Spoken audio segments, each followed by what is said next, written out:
From the Paleolithic, we need to pass into the Neolithic, and sometimes this has different titles to it. The Agricultural Revolution, Neo-Paleolithic. I'm going with Neolithic for this class, but covers more or less the same time period, 8,000 to about 2300 BCE. This is when humans are settling down and moving from hunter-gatherer societies into more settled groups that are going to eventually develop villages and other things. That being said, this is not a solid across-the-board shift. So what's happening is they would have these camps as they are hunter-gatherers. And sometimes these camps would become like a summer camp and a winter camp, and they would move between the two. Well, those can become villages. And the whole population still moves from one camp to the other. Slowly they stop moving, they start taking up residence in one or the other. And this is happening over hundreds or thousands of years. What we're seeing is humanity settling. So simple homes, oftentimes mud brick or reed, usually one room. It's a place that you store things and you sleep. Everything else is typically done outdoors.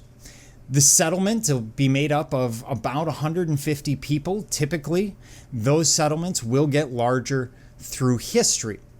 And we are suddenly seeing people starting to specialize a little bit. So some people might start focusing more on basket weaving or cooking when they're not out foraging or hunting for food. And hunting is still a major part of their life. So it is not entirely domestication. That takes time.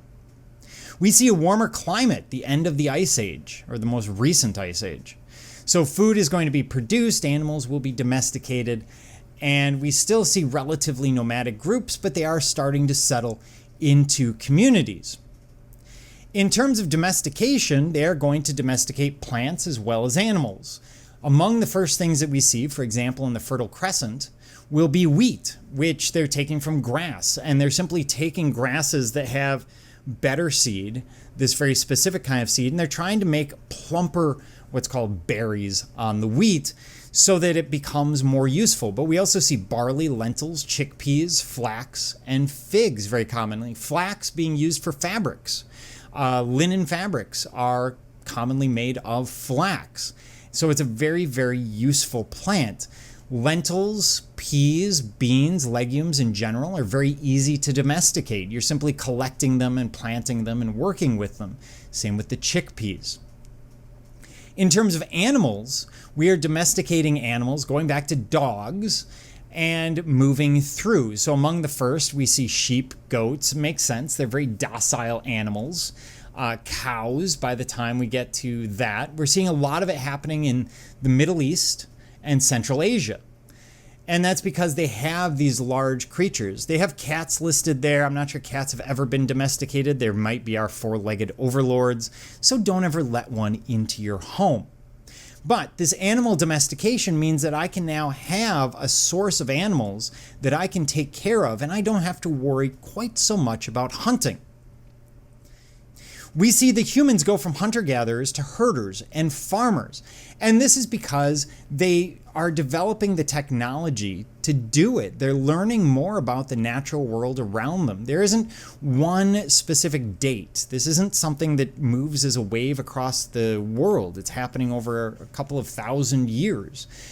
And what we're seeing is traders, travelers, people moving from settlement to settlement for whatever reason are bringing these ideas with them. And so each of these groups will slowly start to domesticate not only the animals and the plants, but also themselves. And it leads to a much more predictable environment, one in which you're more likely to spread your genetic material because you have more time to do so, and therefore people will be encouraged to do it. As people take root, we also see them building fixed homes, communities, and villages, oftentimes surrounded by fields that they're working, areas that they will hunt on a regular basis. They are still sending out hunting parties.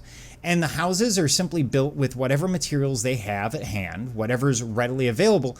And commonly, they're going to be round because round uses less material. So I can use less stone or less reeds or less mud bricks to create a round structure than a square one, although we will see both, but don't be surprised when we see a number of round structures. Again, very simple single room places. And mostly we're going to be looking at the Near East in this case, so Syria, Turkey, but we will get up into Europe as we move on.